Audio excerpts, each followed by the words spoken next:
Buenos días, estimados. Un placer para mí dirigirme a ustedes. Mi nombre es José Torres Espinosa, abogado de los tribunales y juzgados de la República del Ecuador. Tenía ciertos problemas con el Internet, ya son cosas que a uno se le salen de las manos. Sin embargo, gracias a Dios ya hemos solucionado estas circunstancias, ¿no? Empezaremos la clase entonces el día de hoy, sábado 28 de noviembre a las 10:36 de la mañana, exactamente. Y empezaremos en primer lugar con una retroalimentación de lo que ha sido el deber pasado. El deber referente a los artículos desde el 190 hasta el 200 de la Constitución de la República del Ecuador. Para esto voy a requerir la intervención de 3 participantes de esta llamada, de esta reunión Zoom. En primer lugar, por favor, escucho a Narcisa Jimbo. Buenos días, Narcisa. Coménteme sobre el deber, por favor.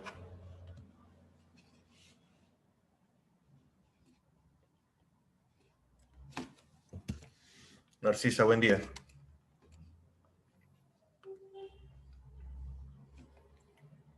Recordarles asimismo que igual que todas las clases, esto quedará grabado y a efectos de revisar la actuación en clase en lo posterior. Narcisa, buen día. Le escuchamos.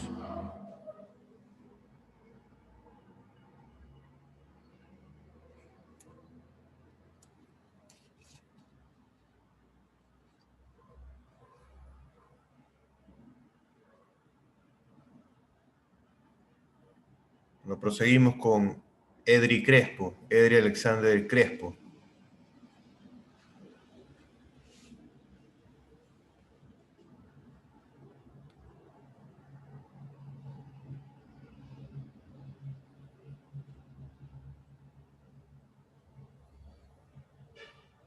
Edri, buen día.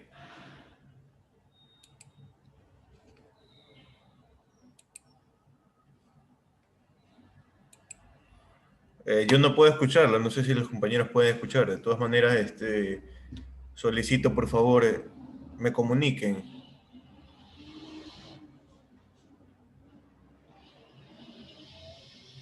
¿Me comunican si el problema es mi audio o es el de Edri?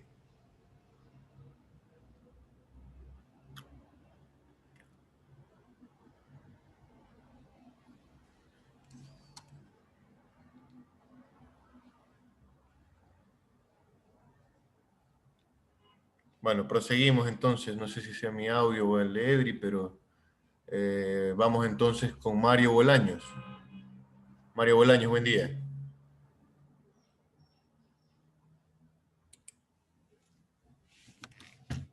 Buenos días, doctor. No se escucha. No se escucha. A mí se me escucha normalmente, ¿verdad? A usted sí, ahorita, porque hace rato no había comunicación, nada. Pero de los compañeros no se escucha nada. No se puede escuchar.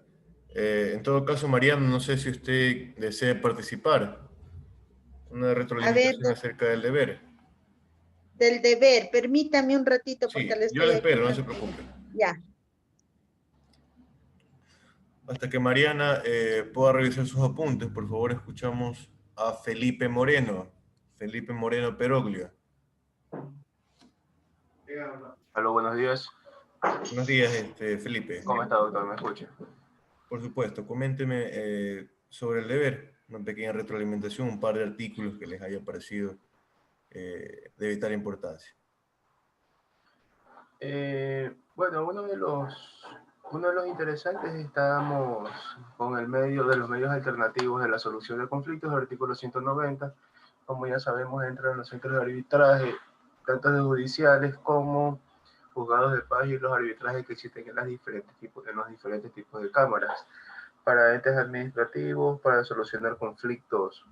Se pueden solucionar conflictos de alimento, conflictos expeditos de tránsito, por ejemplo, laborales, de contratos, cuando hay retraso de pago, de pago de contratos entre compañías. Eso se puede solucionar y se queda firmada dentro de un acta de mediación, la misma que tiene un plazo y una fecha para ser cumplida. En caso de incumplimiento, ya la persona podrá presentar ante el juzgado que corresponda la ejecución de las actas de mediación para proceder a cobrar lo pactado. También tenemos lo que es el tema de la Defensoría Pública. La Defensoría Pública es un ente que fue creado, un órgano que fue creado para, como dice, su fin defender a las personas de escasos recursos, básicamente, que no puedan costear un abogado particular, garantizando sus derechos sin dejarlo en indefensión. Los mismos tienen que cumplir ciertos requisitos, como tener estar en goce de sus derechos civiles, tendría que tener ciertos años como abogado. Ahora, si quiere alguien concursar para la parte de el defensor público general, y ahí sí tendría que tener 10 años de experiencia como abogados o catedráticos. El mismo permanecerá solamente por un lapso de 6 años, con una opción a ser reelegido por 6 años más, nada más. Listo, muchas gracias, Y Felipe. como todas las autoridades, rendir cuentas ante la Asamblea. Listo, Felipe, muchas gracias. Le hago una pregunta. Dígame. Respecto a Fiscalía y a Defensoría Pública, ¿se encuentran sometidas o no a la revisión por parte del Consejo de la Judicatura? Forman parte del Consejo de la Judicatura, pero son órganos totalmente autónomos, que se rigen bajo sus propios parámetros presupuestarios, administrativos. Listo, muchas gracias, Felipe, por su intervención.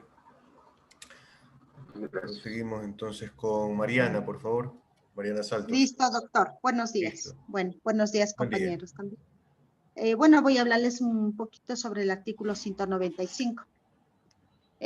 Para cumplir sus funciones, la Fiscalía organizará y dirigirá un sistema especializado integral de investigación, la cual tiene medicina legal y ciencias forenses, que incluirá un personal de investigación civil y policial, un sistema de protección y asistencia a víctimas, testigos y participantes en el proceso penal, y cumplirá con las demás atribuciones establecidas en la ley. El principio de oportunidad es la facultad que tiene el juez penal a disponer sobre la penitencia de no dar inicio a la acción penal o abandonar la ya iniciada cuando el hecho delictivo no comprometiere el interés público. De ser el caso, podrá solicitar el sobreseimiento cuando concurran los requisitos exigidos por la ley. La aplicación de este principio tiene por objeto el no perseguir delitos menores que impliquen un gasto excesivo para el Estado. En virtud del principio de mínima intervención estatal dispuesto en los artículos 195 de la Constitución de la República del Ecuador, 39.3 y 39.4 del Código de Procedimiento Penal. Hasta ahí con el artículo 195, doctor. Gracias. Listo, muchas gracias, Mariana. Proseguimos, por favor, con una intervención más ya para ir a la parte teórica de esta clase. Escuchamos, por favor, a Marta Rodríguez.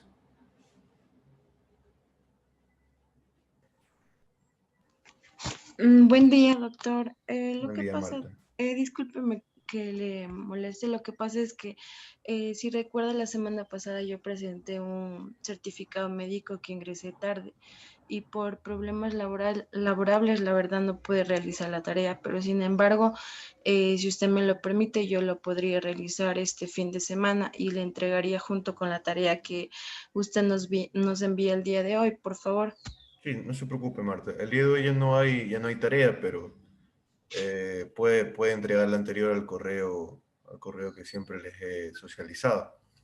El día de hoy Sí, no hay doc. tarea. Sí, Y no se preocupe. perdón que le interrumpa, y por eso lo siento mucho, no puedo opinar referente a la tarea ni a la clase pasada, por favor. Listo, Marta, no se preocupe. En eso quedamos entonces, para que me envíe el deber, ¿sí? Gracias, doc, muy amable. Listo, proseguimos con Holman Sánchez. Buenos días, doctor. Buenos días, compañeros. Buen día, Holman. De los artículos que me parecieron más importantes, ¿verdad? Sí, Por supuesto, un par de artículos muy importantes para su criterio. Bueno, a mí me pareció importante el artículo 190 porque ese artículo trata sobre los medios alternativos de solución de conflictos. Y decían que aparte de la justicia ordinaria, tenemos también vías alternativas que son el arbitraje y la mediación. Así pues, en la ley de arbitraje y mediación define el arbitraje como el sistema arbitral es un mecanismo alternativo de solución de conflictos al cual las partes pueden someter de mutuo acuerdo las controversias susceptibles de transacción, existentes o futuras, para que sean resueltas por los tribunales de arbitraje administrado por árbitros independientes que se conformaren para conocer dichas controversias. Y la mediación la define como un procedimiento de solución de conflictos por el cual las partes, asistidas por un tercero neutral llamado mediador, procuran un acuerdo voluntario que verse sobre materia transigible de carácter extrajudicial y definitivo, que ponga fin al conflicto. Así pues, sobre los tipos de arbitraje, bueno, consulté que había arbitraje en equidad, que según el doctor Guarderas define el arbitraje en equidad de la siguiente manera. Si deciden resolver la controversia empleando la equidad, el tribunal arbitral no aplicará ni leyes ni reglamentos para resolver la disputa. En cambio, el otro tipo de arbitraje es el arbitraje en derecho. En este, al contrario, si las partes procesales deciden emplear el arbitraje conforme a derecho, el tribunal arbitral deberá aplicar la normativa legal, tanto internacional como la nacional. Y aquí en el último inciso, me parece, del artículo 190, hablaba me parece que era en casos laborales, que se debía primero ir a arbitrar. Y el otro artículo que me pareció importante es el de la Defensoría Pública, que está establecido también en el artículo 285 del Código Orgánico de la Función Judicial, la cual se la establece como un organismo autónomo de la función judicial. Este tiene autonomía tanto económica, financiera y administrativa y tiene su sede en la capital de la República. Y también consulté la finalidad de este órgano autónomo, que es garantizar el pleno e igual acceso a la justicia de las personas, que por su estado de indefensión o condición económica, social o cultural no pueden contratar los servicios de defensa legal para los derechos. Este organismo autónomo debe prestar un servicio legal, técnico, oportuno, eficiente, eficaz y gratuito en el patrocinio y asesoría jurídica de los derechos de las personas en todas las materias e instancias. Eso fue lo que me pareció más importante de toda la consulta. Listo, muchas gracias, Holman, por tu intervención. Ya hecha la retroalimentación con 3 criterios de su parte, proseguiremos entonces con la página 59 del folleto de trabajo, ¿no? 59 hasta la 62 veremos el día de hoy, es decir, combinaremos lo que ha sido este folleto o este material, ¿no? Para culminar así mismo con el módulo constitucional. Entonces veremos el artículo 201 de la Constitución respecto al tema de rehabilitación social. En primer lugar, a manera de premisa, tendremos que citar que el artículo 678 del COIP manifiesta que existen 2 tipos de centros de privación de libertad. En primer lugar, existen los centros de privación provisional de libertad, los comúnmente llamados CDPs o centros de detención provisional, ¿no? Es el lugar en el cual permanecerán aquellas personas privadas preventivamente de la libertad, es decir, aquellas personas aprendidas en delito flagrante, y que en la audiencia de calificación de flagrancia el juzgador considera que para garantizar la presencia de la persona procesada en el proceso penal se necesita de la prisión preventiva, establecida en el artículo 522, numeral 6 del Código Orgánico Integral Penal. El juzgador verá fundamentada esta decisión de prisión preventiva cuando concurran los requisitos establecidos en el artículo 534 del Código Orgánico Integral Penal, es decir, elementos de convicción suficientes sobre la existencia de un delito de ejercicio público de la acción, elementos de convicción claros y precisos, de que la o el procesado es autor o cómplice de la infracción, indicios de los cuales se desprenda que las medidas cautelares no privativas de libertad son insuficientes y que es necesaria la prisión preventiva para asegurar la presencia en el juicio o cumplimiento de la pena, y que se trata de una sanción privativa de libertad, con una pena privativa de libertad mayor a 1 año, ¿no? Si en este caso nos referimos a otras medidas no privativas de libertad, establecidas en el artículo 522, podemos manifestar que es, por ejemplo, la comparecencia periódica al juzgado, que es, por ejemplo, el uso de un dispositivo de vigilancia electrónica, que es el arresto domiciliario, entre otros, ¿no? En los CDPs también permanecerán aquellas personas con medidas de apremio, es decir, aquellas personas que adeuden más de 2 meses de pensiones alimenticias y por ende un juez debidamente calificado haya expedido una boleta de captura, ¿no? para este deudor. Ese será el lugar al cual vayan a parar los deudores de pensiones alimenticias, junto con los que están esperando una fórmula de juicio, junto con los que están con una medida o prisión preventiva, ¿no? Como segunda forma de centro de privación de libertad, encontramos a los centros de rehabilitación social, en donde permanecen las personas a quienes se les ha impuesto una pena privativa de libertad mediante una sentencia ejecutoriada debidamente ejecutoriada, ¿no? Vale la pena recalcar que los artículos constitucionales que veremos a continuación, referentes a los 101 para adelante, se referirán exclusivamente o mayoritariamente a los centros de rehabilitación social, es decir, a las cárceles grandes, ¿no? Ahora, el artículo 201 constitucional tiene una íntima concordancia con el artículo 1 del COIP y con el artículo 52 del COIP referente a las finalidades de la pena, que son la prevención general para la comisión de delitos, reparación integral de la víctima y la parte que nos atañe, es decir, acerca de las personas privadas de libertad, a quienes el Estado garantizará una rehabilitación integral para su posterior reinserción en la sociedad con el fin de evitar la neutralización de las mismas personas como seres sociales productivos, ya sea en el ámbito laboral, ya sea en el ámbito académico, entre otros, ¿no? Sin perjuicio del desarrollo de los demás derechos y capacidades de las personas con condena, considerando sus necesidades, capacidades y habilidades con el fin de estimular su voluntad de vivir conforme con la ley y trabajar y respetar a los demás, ¿no? Como ya les manifesté, ser entes debidamente productivos dentro de la sociedad. El artículo 202 del Código, en este caso la Constitución de la República del Ecuador, cita al Sistema Nacional de Rehabilitación Social, el cual tiene una concordancia debidamente íntima con el artículo 672 del Código Orgánico Integral Penal, ¿no?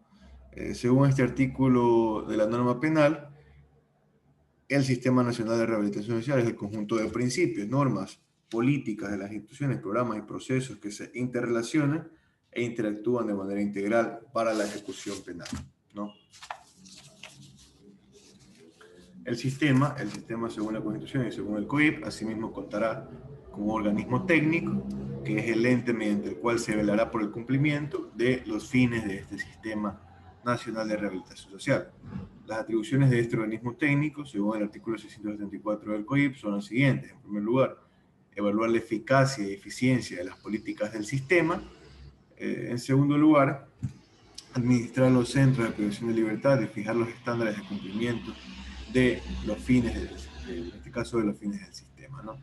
Asimismo, en el reglamento del Sistema Nacional de Rehabilitación Social, en el artículo 2, se establecen competencias adicionales del organismo técnico del Sistema Nacional de Rehabilitación Social, de las cuales se deberá hacer especial énfasis en el numeral 6 de este artículo 2, referente al diseño y la ejecución de procesos de rehabilitación social y reinserción social de las personas privadas de libertad a través de los ejes de tratamiento, según los regímenes cerrados, abierto y semiabierto, ¿no? Vamos a explicar cada uno de ellos. El régimen cerrado es aquel periodo normal de cumplimiento de la pena dentro del centro de privación de libertad, cumplimiento de la pena obviamente por parte del PPL, persona privada de libertad. Tenemos el régimen semiabierto, en el cual el PPL deberá, para acceder a este régimen, requerirá cumplir el 60% de la pena prevista por sentencia ejecutoriada al menos.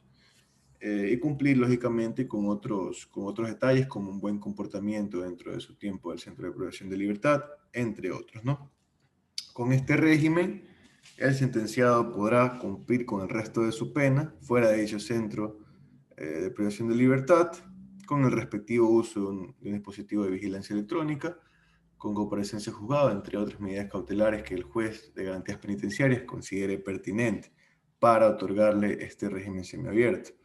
Asimismo, según la última reforma del COIP, que modificó el artículo 698, no podrán acceder las personas condenadas por asesinato, sicariato, femicidio, delitos contra la integridad y libertad personal con resultado de muerte, robo con consecuencias de muerte, delitos contra la integridad sexual y reproductiva, trata de personas, en fin, no podrán acceder a aquellas personas que hayan vulnerado bienes jurídicos especialmente protegidos por el Código Orgánico Integral Penal, como es la vida, la libertad y la integridad personal.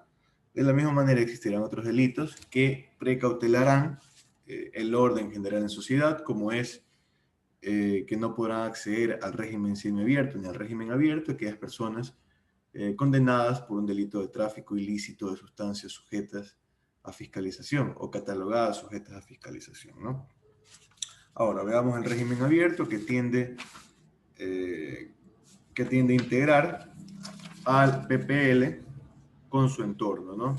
Totalmente con su entorno, y se aplicará a aquellas sentencias cumplidas por lo menos en un 80%, ¿no? No será aplicable para ciertos delitos, tal cual les había comentado anteriormente, los delitos que vulneran la vida, libertad e integridad personal, y lógicamente en el caso de que el PPL no cumpla con las medidas cautelares, como pueden ser, en este caso el uso de un dispositivo de vigilancia electrónica o la comparecencia en juzgado, el juez de garantías penitenciarias podrá revocar de inmediato este régimen abierto y asimismo solicitar nuevamente la aprehensión del PPL, ¿no?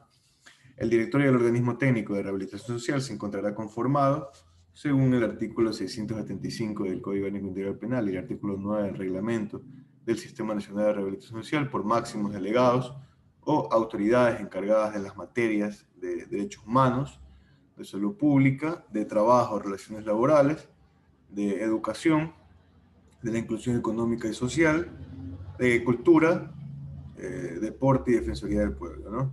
Este directorio se encontrará presidido por el presidente de la República o su delegado asignado, que hará las veces de presidente de la República en cada reunión.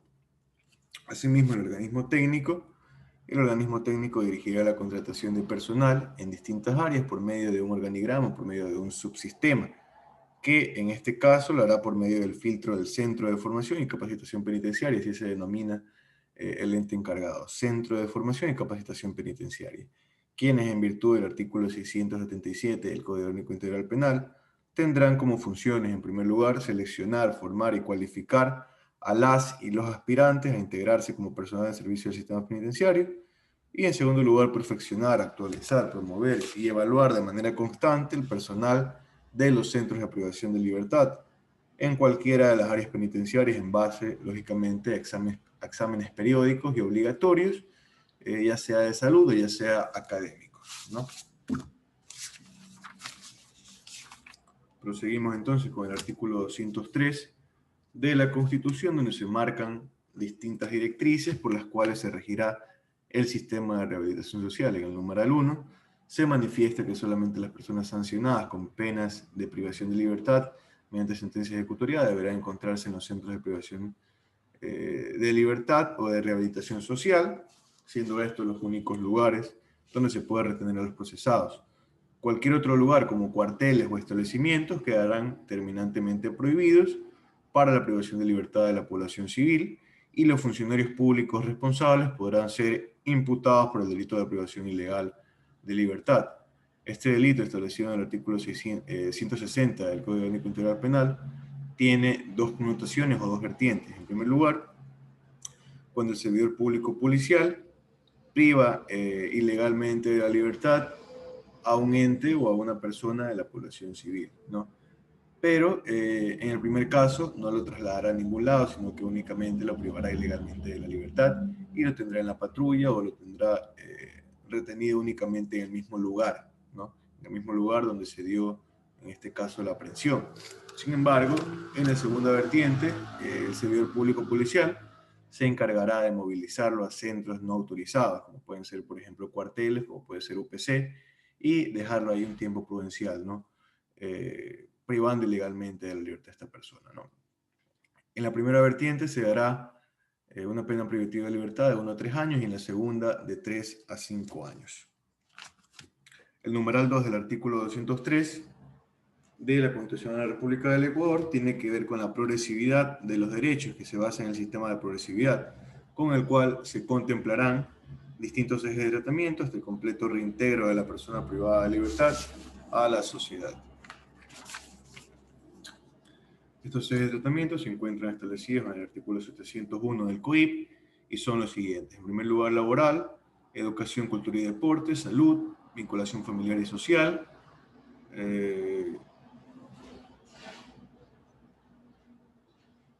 vinculación familiar y social. Esos 4 ejes. Entonces, los repetimos: laboral, educación, cultura y deporte, salud y vinculación familiar y social. 4 ejes bien delimitados. Respecto al eje laboral, el artículo 702 del Código Orgánico Integral Penal se manifiesta que las personas privadas de libertad gozarán de incentivos laborales dentro de cárceles por actividades encomendadas por autoridades carcelarias, en este caso por los guardias, excepto para aquellas actividades propias de aseo y conservación del espacio físico personal. Lógicamente, no se aplicará la remuneración para ese tipo de actividades. El eje de tratamiento laboral será ejecutado mediante actividades laborales, ocupacionales y productivas de servicios con el fin de desarrollar capacidades, habilidades y destrezas de carácter personal, artesanal, intelectual, manufacturero, producción en planes, programas y proyectos que promuevan la formación y capacitación para el trabajo, producción o comercialización de los productos, bienes y servicios elaborados por las personas privadas de libertad en coordinación con entidades públicas y privadas, ¿no? La coordinación con entidades públicas y privadas será, lógicamente, tratada por medio de la unidad de producción y comercialización. Esta unidad se encargará de realizar las conexiones con las cuales aquellas personas privadas de libertad podrán trabajar con entidades públicas o privadas, ¿no? Esta unidad garantizará que las empresas privadas que brinden servicios a los centros de privación de libertad vinculen en el desenvolvimiento de su trabajo a personas privadas de libertad en un porcentaje mínimo de 30%, ¿no? Mínimo de 30% por cárcel, 30% lógicamente de toda la población carcelaria. En actividades laborales, las mismas que deberán ser contratadas bajo las modalidades contractuales existentes, considerando el tipo de servicio y previo informe favorable del equipo técnico, ¿no? Será lógicamente proporcional respecto al trabajo realizado, ¿no? Lo que acabo de manifestar se encuentra en el artículo 186 hasta el artículo 190 del reglamento del sistema de rehabilitación social, ¿no? Asimismo, según el artículo 3 de la Constitución de la República del Ecuador, es un deber primordial del Estado garantizar la seguridad social para sus habitantes, más aún para las personas privadas de libertad, ya que constituyen un grupo de atención prioritaria, según lo que establece el artículo 35 de la Constitución de la República del Ecuador. En virtud de estos aportes correspondientes a la seguridad social y según el artículo 703 del COIP, los mismos se deducirán y distribuirán simultáneamente de la siguiente forma, lógicamente para aquellas personas que trabajen dentro de la cárcel o dentro de los centros de rehabilitación social. En primer lugar, un 10% de aquellas ganancias irán destinadas a la indemnización de daños y perjuicios causados por la infracción referente o directamente hacia, en este caso, el afectado, ¿no? Tal cual lo disponga la sentencia. Asimismo, el 35% de los bienes o del dinero ganado mensualmente irá destinado para la prestación de alimentos y atención de necesidades de sus familiares, de su familia más íntima, ¿no? Asimismo, tenemos el 25% para adquirir objetos de consumo y uso personal dentro del Centro de Privación de Libertad, como pueden ser jabones, toallas, entre otros, ¿no? Por último, el 30% último será destinado a la formación de un fondo propio que se entregará a la salida del Centro de Privación de Libertad. Respecto al eje de educación, cultura y deporte, los centros de privación de libertad promoverán espacios de cultura y deporte y de sano esparcimiento con el fin de evitar el consumo de drogas dentro de, en este caso, las cárceles, ¿no? Respecto a la educación, se establece la obligatoriedad de cumplimiento de la instrucción básica y la instrucción de bachillerato, lógicamente, para aquellas personas que no la hayan cumplido aún, ¿no? Por medio de clases presenciales, en las cuales un docente enseñará diariamente a estas personas que han sido privadas de libertad, bajo la supervisión siempre de personal carcelario, es decir, de guardias, ¿no? Aquellas personas que deseen estudiar la universidad o la instrucción superior podrán hacerlo, podrán solicitarlo por medio del principio dispositivo, por medio de su abogado, y podrán resolverlo de una manera telemática, ¿ya? No de manera presencial, ya que no es la parte general o no es la mayoría de las personas que desean, en este caso la instrucción superior. Sin embargo, existirá la posibilidad de poder solicitarlo, ¿no? Respecto al eje de salud, manifestamos que el Sistema Nacional de Salud será responsable de la atención médica en base a parámetros de urgencia en enfermedades y brindará, lógicamente, insumos farmacéuticos para el tratamiento de enfermedades que no se constituyen de gravedad, ¿no? Asimismo, promoverá la atención de enfermedades psicológicas de acuerdo a cuadros específicos individuales, ¿no? Y en la generalidad se brindarán programas de prevención, tratamiento y rehabilitación de manera general a causa de la gran cantidad de adictos que existen o que entran a los centros de rehabilitación social constantemente, para los consumidores ocasionales, habituales y problemáticos. Entendiéndose por consumidores ocasionales cuando la persona tiende a consumir drogas sin una periodicidad definida, pero sí en cierto tipo de situaciones como fiestas, conciertos, paseos, etc. Por consumidores habituales tenemos cuando aquella persona o una persona en sociedad consuma una droga y la adquiera con cierta periodicidad, y es más frecuente ya que esta droga es adquirida por el consumidor y posee refuerzos permanentes, y la droga juega un papel importante en su vida, ¿no? Tenemos también los consumidores problemáticos cuando el propósito de la vida de una persona gira alrededor de la obtención y consumo de una o varias drogas que afectan notablemente a su entorno familiar, académico o laboral. Respecto al eje de vinculación familiar y social, se promoverán las visitas periódicas de los PPL con los integrantes de su núcleo familiar más íntimo, como pueden ser su esposa, su cónyuge, como pueden ser los hijos, como pueden ser sus padres, ¿no? Sin ningún tipo de impedimento ni exceso de formalismos, a excepción de que existan circunstancias externas, como era en la crisis sanitaria de este año, en la cual no permitían las visitas a, en este caso, los privados de libertad, ¿no? Por último, tenemos los numerales 3, 4 y 5 del artículo 203 de la Constitución, que presenta concordancia con el artículo 707 del Código Único Integral Penal, respecto a la posibilidad de aplicación de los regímenes semiabierto o abierto en ejecución de pena con la finalidad de generar autoconfianza y autonomía a los PPL, ¿no? Para una verdadera rehabilitación. Por último, tenemos que según el artículo 707 del COIP, durante el año siguiente a la libertad de los PPL se presentará el apoyo necesario a la persona liberada para su reincorporación a la sociedad, su reinserción laboral y la prevención de la reincidencia. Existe este derecho, sin embargo, no existe cómo aplicar el mismo. Y muchas de las ocasiones se queda en letra muerta, ¿no? No existe la parte adjetiva de cómo ejercer este derecho establecido en el artículo 707 del Código Orgánico Integral Penal. Esa ha sido la clase por el día de hoy. Y si los amigos quieren visitarlo, por supuesto, no existirá ningún tipo de problema. Sin embargo, pueden existir tal vez más formalismos respecto a esto, a diferencia de los familiares que podrán hacerlo de inmediato, ¿no? Al menos así lo determina la norma. Eso ha sido todo por el día de hoy. Un placer para mí dirigirme a ustedes. Recordarles que en esta semana no habrá deberes, ya que la próxima semana será el examen final referente al módulo constitucional.